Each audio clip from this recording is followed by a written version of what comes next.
जय हिंद दोस्तों, कैसे हो आप लोग। आशा करता हूँ आप लोग अच्छे होंगे। जैसा कि आप स्क्रीन पर देख रहे हो, यह पेपर एसएससी जीडी का प्रीवियस ईयर का पेपर है। यानी जो आपकी पिछली भर्तियाँ एसएससी जीडी की निकली हुई थी उसका ये पूरा आंसर की है। तो आज हम हिंदी के सेक्शन को या हिंदी के पार्ट को सॉल्व करने वाले हैं। ये आप इसमें साफ साफ देख सकते हो, पार्ट डी हिंदी। ठीक है। इसके अलावा कुछ प्रीवियस ईयर के पेपर मैं पहले ही सॉल्व करवाया हूँ, जिसमें आपका जीके, जीएस, रीजनिंग और आपका हिंदी शामिल है। और अब मैथ का भी शुरू करने वाले हैं। ठीक है। तो अगर आपने नहीं देखे हैं तो वीडियो प्लेलिस्ट पर जाकर देख सकते हैं। और चलिए दोस्तों, वीडियो स्टार्ट करते हैं। एसएससी जीडी की जितनी भी आपकी पिछली वैकेंसी निकली हैं 3 साल की, आपके तीनों साल के प्रीवियस ईयर के पेपर हम सॉल्व करेंगे। तो चैनल को जरूर सब्सक्राइब कर लें। ये रहा हिंदी का पहला प्रश्न।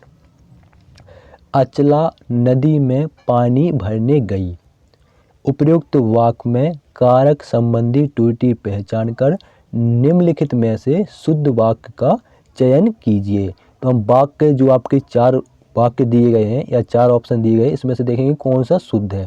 पहला पढ़ो, अचला नदी ने पानी भरने गई। तो कहाँ इसमें मिस्टेक है भैया, यहाँ ये मिस्टेक है, नदी ने, ये आपका गलत हो जाएगा। दूसरा देखो, अचला नदी को पानी भरने गई, कहाँ मिस्टेक है, को पानी भरने गई, तो आपका इसलिए यहाँ पर गलत हो जाएगा। तीसरा देखो, अचला नदी के लिए पानी भरने गई, ये तो कोई मैच नहीं कर रहा, के लिए आ गया, ये गलत हो जाएगा। चौथा देखो, अचला नदी से पानी भरने गई, ये आपका बिल्कुल सही है, यहाँ पर से आएगा। ऑप्शन 4 बिल्कुल सही है। खुद आप पढ़ोगे खुद आपको समझ में आ जाएगा। अगला प्रश्न देखो, अगला प्रश्न वही आपका शुद्ध अशुद्धि वाला है। निम्नलिखित वाक्य के किस शब्द में अशुद्धि है। तो हम पढ़ेंगे वाक्य को। अत्यधिक कार्य स्वास्थ्य को बिगाड़ देता है। तो इसमें आपको इस वाक्य में कहाँ अशुद्धि लग रही है, तो आपका कहाँ पर अशुद्धि, ये स्वास्थ्य पर अशुद्धि है। क्यों? क्योंकि आपका जो स्वास्थ्य है वो ऐसे नहीं लिखा जाता। कैसे लिखा जाता है, तो भैया वो ऐसे लिखा जाता है, स्वास्थ्य, ये है भैया स्वास्थ्य लिखने का शुद्ध रूप। ठीक है, तब कि ये गलत लिखा है, स्वास्थ्य लिखा है तो इसे गलत हो जाएगा।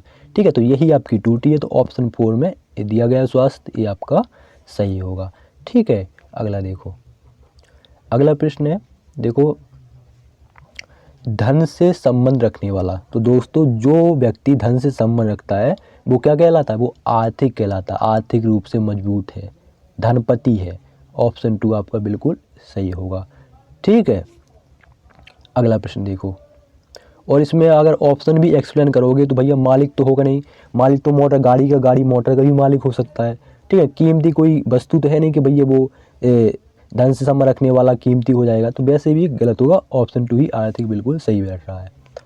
अगला देखो, अगला प्रश्न है, अंडे से जन्म लेने वाला वाक्यांश के लिए एक शब्द क्या होगा। तो दोस्तों, जो अंडे से जन्म लेने वाला होता है उसे क्या कहते हैं, उसे अंडज कहते हैं। क्या कहते हैं, अंडज। ठीक है, और ये जो जलद लिख दिया, ये तो कमल का पर्यायवाची लिख दिया। और अंडाणु सभी लोग जानते होंगे, बताने की जरूरत नहीं है। ठीक है, जन्म लेने वाली बात करी तो ऑप्शन 3 आपका सही होगा, अंडज। अंडे से जन्म लेने वाला अंडज कहलाता है। ऑप्शन 3 बिल्कुल सही। अगला देखो, अगला प्रश्न है, रमेश घर आया। इस वाक्य का संदिग्ध भूतकाल में रूपांतरण होगा। तो भैया इसको जब हम रमेश घर आया को संदिग्ध भूतकाल में रूपांतरण करेंगे तो कुछ इस प्रकार वाक्य होगा, रमेश घर आ गया होगा। कैसा होगा, रमेश घर आ गया होगा। ये जो आपका वाक्य है ये आपका संदिग्ध भूतकाल वाला है। तो ऑप्शन 4 ही आपका बिल्कुल सही होगा। ठीक है, और ऑप्शन 2 तो आपका उसने भूतकाल का दे दिया, वो हाँ भूतकाल का दे दिया, लेकिन उसने संदिग्ध भूतकाल का बोला है। और तीसरा ऑप्शन उसने दे दिया आपका भविष्य काल का, रमेश घर आएगा, मतलब अभी आया नहीं, आएगा, भविष्य में आएगा, तो ये उसने भविष्य काल का दे दिया। तो जो संदिग्ध भूतकाल वाला है वो आपका ऑप्शन 4 है। अगला देखो, अगला प्रश्न है आपका, अगले प्रश्न में परिभाषा पूछ ली है। देखो, किसी संज्ञा या सर्वनाम शब्द की विशेषता बताने वाले शब्द क्या कहलाते हैं। तो भैया हमने तो 2, 3, 4, 5 की क्लास में पढ़े होंगे। जो किसी संज्ञा या सर्वनाम शब्द की विशेषता बतलाते हैं वो विशेषण कहलाते हैं। क्या कहलाते हैं, विशेषण। जैसे राम काला है, राम काला है यानी राम कैसा है, काला है, या राम का रंग काला है। ठीक है, अगला देखो, अगला प्रश्न है निम्नलिखित वाक्य के किस खंड में त्रुटि है। तो वाक्य देखो कहाँ इसमें त्रुटि नजर आ रही है। सूर्य पूर्व पर उगता है, सूर्य पूर्व पर उगता है, कहाँ पर त्रुटि है, इस आपका पर में त्रुटि है। कहाँ कैसा होगा वाक्य अगर बनाना चाहो, सूर्य पूर्व से उगता है, अगर पर के स्थान पर से होता तो थोड़ा ज़्यादा सही रहता, इसलिए पर में आपका मिस्टेक है। और आपको इस वाक्य के अनुसार बताना है, जो आपका वाक्य में दिया गया है वही आपको बताना है, इसमें त्रुटि अलग से कुछ नहीं बताना कि से होता कि मैं होता, ऐसा कुछ नहीं, वाक्य के अनुसार बताना है। तो आपका पर में त्रुटि है, आपका पर यहाँ यूज नहीं होगा, जो पर यहाँ यूज कर दिया सूर्य पर उगता है, इसलिए गलत हो जाएगा, यही आपकी त्रुटि है, ऑप्शन 2 बिल्कुल सही होगा। अगला देखो, अगला प्रश्न थोड़ा इसको जूम कर लो। निम्नलिखित में से कौन सा एक अनेकार्थक शब्द नहीं है। तो कौन सा नहीं है, तो आप देखोगे मुद्रा है, मुद्रा तो है अनेकार्थी है, ठीक है, गुरु भी है अनेकार्थी, ये भी अनेक है, ठीक है, राशि भी अनेकार्थी है, मतलब 1000 2000 3000 वही मुद्रा का हो गया।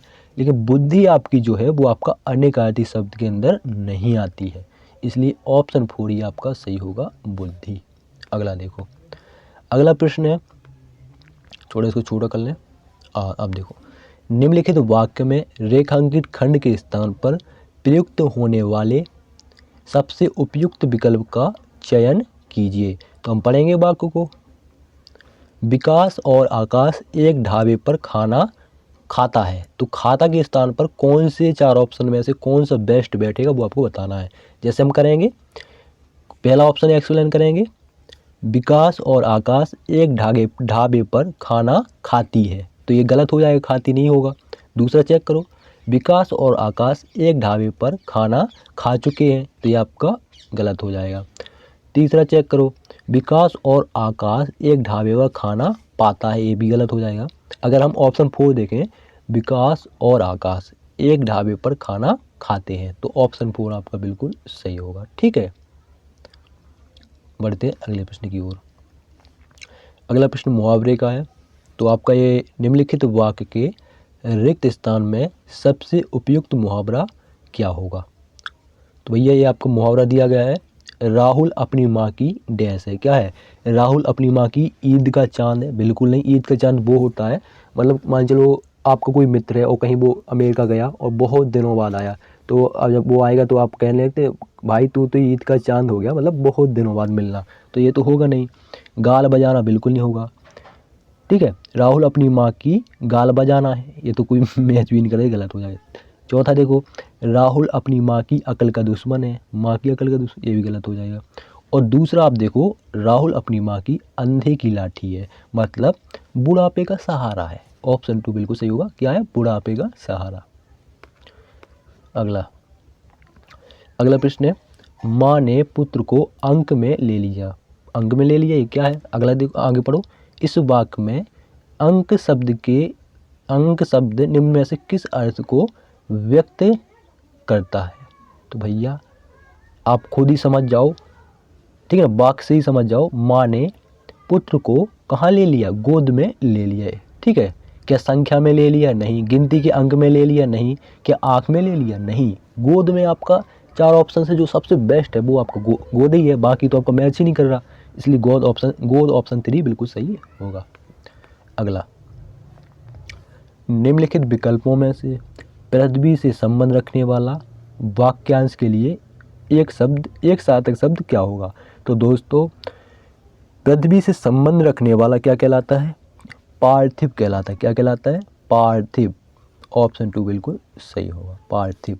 तो आप देख सकते हो हिंदी में आपके कैसे प्रश्न पूछे जाते हैं। पर्यायवाची विलोम शब्द के आपके 1 प्रश्न 2 प्रश्न, मतलब पर्यायवाची के 1 प्रश्न, विलोम शब्द का 1 प्रश्न, बाकी आपका शुद्धि अशुद्धि के 2-3 प्रश्न मिलेंगे, 4 भी हो सकते हैं। और आपका उसके क्या था, मुहावरे के आपके 2 प्रश्न मिलेंगे, और 5 अंक आपका गद्यांश तो बिल्कुल निश्चित है, और 1 आध प्रश्न आपका विशेषण का हो सकता है, संज्ञा सर्वनाम का भी हो सकता है, ठीक है, ऐसे ही मिक्स करके पूछते हैं। हिमाद्री का उपयुक्त पर्यायवाची शब्द क्या होगा। तो दोस्तों, हिमाद्री का जो पर्यायवाची शब्द है वो है क्या, हिमालय, ठीक है। और जो आपका हिम है वो आपका किसका पर्यायवाची है, बर्फ का। शैल और पर्वत ये दोनों उसके पहाड़ के पर्यायवाची हैं, ठीक है। हिमाद्री का पूछा तो हिमालय होगा। अगला देखो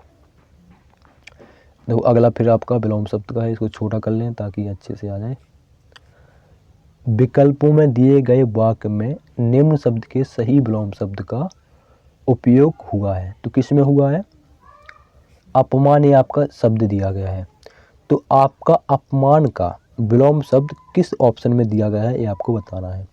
तो मुझे कार्यालय में बहुत सम्मान मिला। क्या मिला? सम्मान। तो अपमान का उल्टा क्या होता है? सम्मान होता है।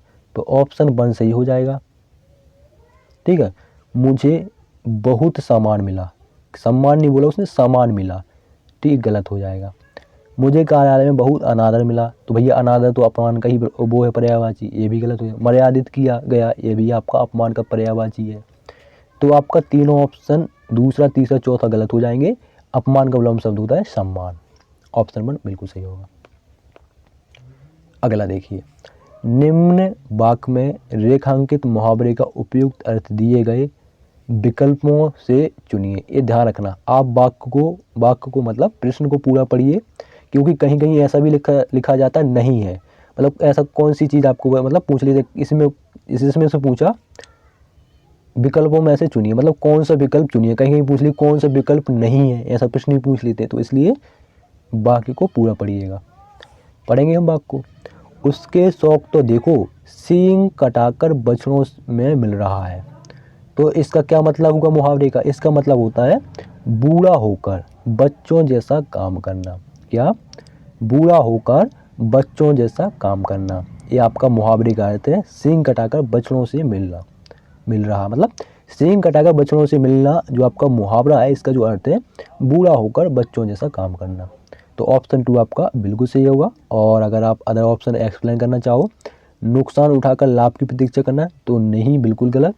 हानि करके लाभ की योजना बनाना, हानि करके लाभ की योजना, ये भी गलत। गलत काम करके छिपना, ये भी गलत। ऑप्शन 3 आपका सबसे बेस्ट है। ऑप्शन 3 बिल्कुल सही होगा।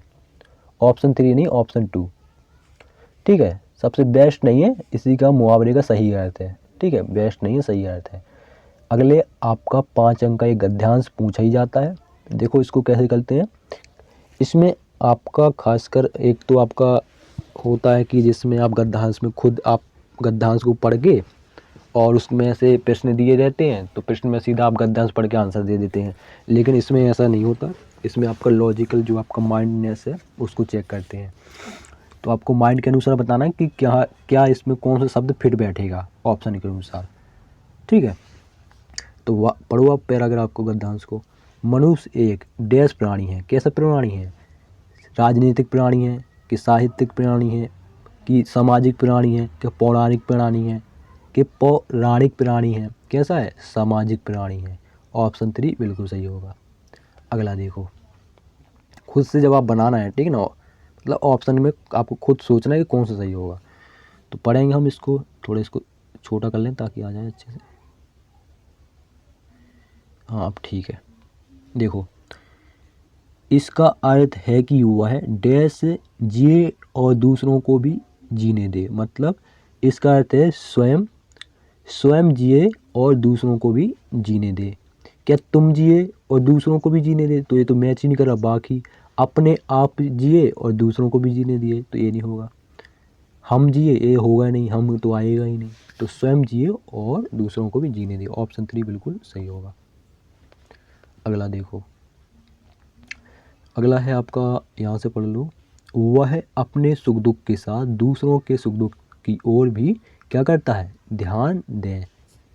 नहीं, रुको। वह अपने सुख दुख के साथ दूसरों के सुख दुख की ओर भी क्या? ध्यान दें। ठीक है, तो ऑप्शन 4 आपका बिल्कुल सही होगा। कि अपमान दें? नहीं। नज़रअंदाज दें? नहीं। निरादार? नहीं। क्या? ध्यान दें। ऑप्शन 4 आपका बिल्कुल सही होगा। अगला देखिए, अपनी स्वार्थ सिद्धि करना डैश नहीं है। क्या नहीं है? दोस्ती नहीं है कि मानवता नहीं है कि अमानवीयता नहीं है? क्या नहीं है? मानवता नहीं है। ऑप्शन 4 बिल्कुल सही होगा। अगला देखिए, डैश ही सच्चा मानवता है। डैश ही सच्ची मानवता है। कैसी? परहित ही सच्ची मानवता है। परहित मतलब पराया हित करना। ऐसा नहीं कि अपने बारे में सोचते रहना, जैसा लिखा है अपना हित। अपना हित में आपकी सच्ची मानवता थोड़ी हो जाएगी। समाज में आप थोड़ी रहते हो, और भी रहते हैं, थोड़ा उनकी भी हेल्प करना पड़ेगा, उनके बारे में भी सोचना पड़ेगा। बच्चों का हित बिल्कुल नहीं, ये तो अपना ही तो होगा। बच्चों का हित मतलब अपने बच्चे तो अपना हित, घर का हित ये भी अपना हित हो गया। पर हित मतलब दूसरों की अच्छा बात करना, दूसरों के बारे में अच्छा सोचना, दूसरों की हेल्प करना, मदद करना, वही सब। तो दोस्तों ये थे आपके प्रश्न। वीडियो कैसा लगा कमेंट बॉक्स में ज़रूर बताएं। और मैंने वीडियो 16 मिनट में कंप्लीट कर लिया, क्योंकि वीडियो में टाइम बहुत लगता है, टाइम नहीं गंवाना है ज़्यादा। और जो समझ में ना आया हो तो थोड़ा और धीमे धीमे बोलेंगे। ठीक है। जय हिंद, जय भारत।